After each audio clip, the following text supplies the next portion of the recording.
قناتي وصفات سارة للطبخ بعد غياب طويل لأسباب وظروف خاصة.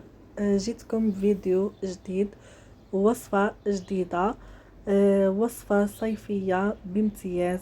غراتان، شكون فينا اللي ما يحبش لي غراتان؟ جبتها لكم بالدجاج والبطاطا. تجي ولا اروع، تجي بنينه وتجي معسله ومشي ناشفه. اذا حبيتوا تجربوا هذه الوصفه ما عليكم غير تتبعوها من الاول حتى للاخير. نتعرفوا مع بعضنا على المقادير وطريقه التحضير خطوه بخطوه.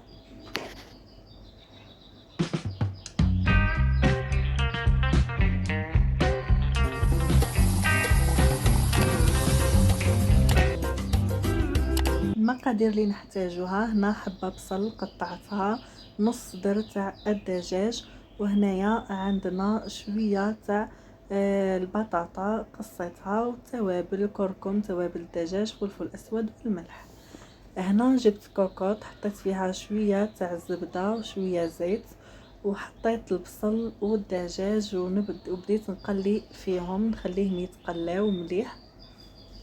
نضيف لهم الملح، الكركم، توابل الدجاج كما قلت لكم، والفلفل الاسود.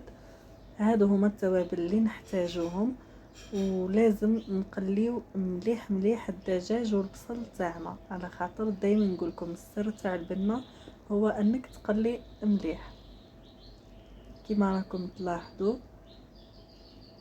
بعد ما يتبال هذاك البصل مليح مليح والدجاج تاعنا يتقلى بهذه الطريقه، نجيبوا الماء يكون سخون ونمرقوا.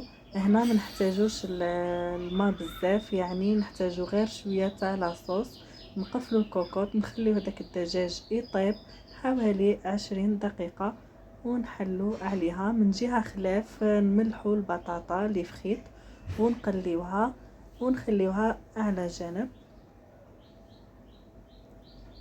هكذا، ونروحوا نحضروا مع بعضنا لاصوص بيشاميل.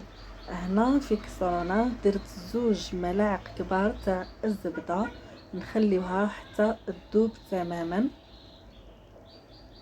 من بعد ضفت لهم 4 ملاعق كبيره تاع الفارينه، هكا يعني 2 ملاعق زبده مع 4 ملاعق فارينه، ونحمصوا ديك الفارينه هكا حوالي 2 دقائق وحنا نحمصوا فيها.